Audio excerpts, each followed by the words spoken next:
Geo got us like for us to roll. Married to the money, introduced her to my stove. Showed her how to whip and now she makes some photos. She my trap queen, let her hit the bed low. Counting up, watch how the bands go.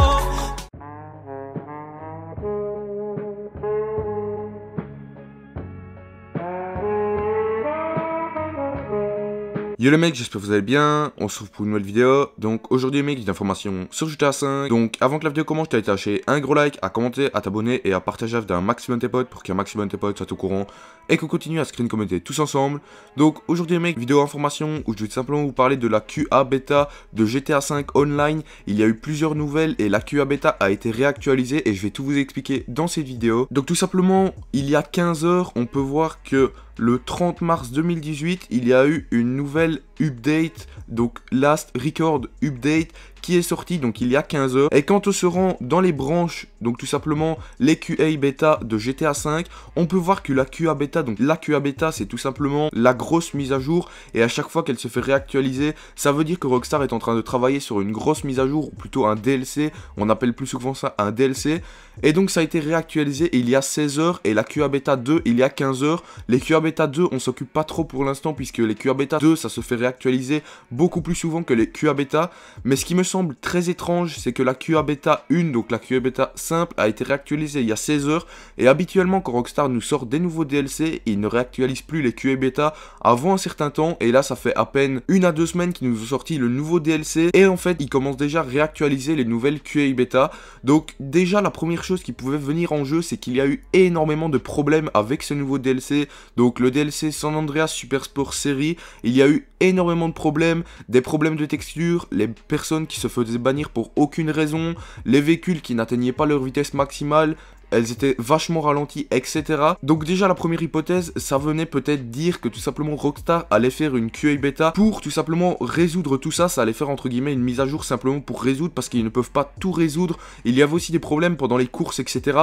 Et les problèmes pendant les courses, ils ne peuvent pas résoudre ça avec le QA bêta 2, ils peuvent simplement résoudre en sortant un nouveau DLC ou une nouvelle mise à jour. Donc peut-être que la première chose qui venait en compte, c'est tout simplement qu'ils sortaient une nouvelle mise à jour d'ici pas très longtemps pour corriger tout. Et en fait tout simplement on a eu un tweet de Yann2295, donc Yann2295 c'est une personne qui travaille de loin avec Rockstar, qui est extrêmement fiable, on peut vraiment lui faire confiance, et il nous a tout simplement écrit: il est supposé être assez grand et être sur la consolidation de tous les business dans le jeu, caisse, voiture, motard, bunker, contrebandier, etc. en un. Ce pourrait être aussi la dernière mise à jour, mais nous avons déjà entendu. Donc tout simplement on avait déjà entendu ça avec le DLC Doomsday's Haste, plusieurs personnes disaient ouais c'est la dernière mise à jour, etc.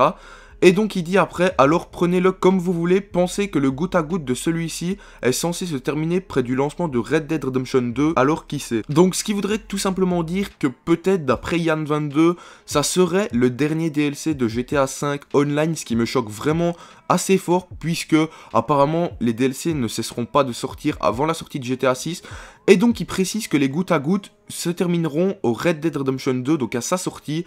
Donc tout simplement les gouttes à gouttes, c'est quand il sort tous les 1 à 2 semaines un nouveau truc, et apparemment avec ce DLC ça se terminera à la sortie de Red Dead Redemption 2, ce qui voudrait dire tout simplement que si ce DLC là est déjà en préparation et qui sort pour le mois de juin, si on compte 3 mois, donc on arriverait au mois de septembre, et au mois de septembre, nous n'aurions pas de DLC, et que les gouttes à gouttes se termineraient pour le 26 octobre, le jour de sortie de Red Dead Redemption 2, ce qui veut dire que si c'est vrai, nous n'aurions pas de DLC au mois de décembre, et nous n'aurions plus de DLC sur GTA Online, ce qui me choque vraiment particulièrement, parce que je ne pensais pas que ça pouvait être possible. Après, rien n'est confirmé, mais Yann22 dit vraiment des informations extrêmement fiables, et on peut vraiment lui faire confiance. Donc pour ma part, je le crois vraiment, peut-être et sûrement même que ce sera le dernier DLC de GTA Online, mais on ne sait pas encore ce qu'il comprendra, parce que peut-être que Yann22 donne ces informations là qui ne sont pas forcément vraies, mais on peut toujours penser que, comme il a dit, ça sera tout simplement pour consolider tous les business dans le jeu. En gros, ce sera un DLC pour remettre tout comme il faut. Il y a eu énormément de bugs pendant toute l'aventure de GTA 5, et là à mon avis ce sera un DLC pour tout reconsolider. Donc consolider, ça veut dire de tout remettre, on va dire entre guillemets par défaut, plus aucun bug dans les DLC, etc. Et ce sera sûrement le dernier DLC. Donc voilà les mecs, j'espère que cette vidéo vous aura plu. Je suis assez choqué sur ça parce que je pensais pas forcément que le dernier DLC pouvait arriver aussitôt. Après il peut tout à fait se tromper et c'est peut-être pas vrai, mais pour l'instant il n'y a que lui comme piste fiable. Donc moi je vous conseille la chaîne de Sam Mods qui est en description, il fait des vidéos informations sur GTA 5 un peu comme moi. Je vous le conseille vraiment, il fait des très bonnes vidéos. Donc moi je vous laisse là-dessus. Ciao ciao.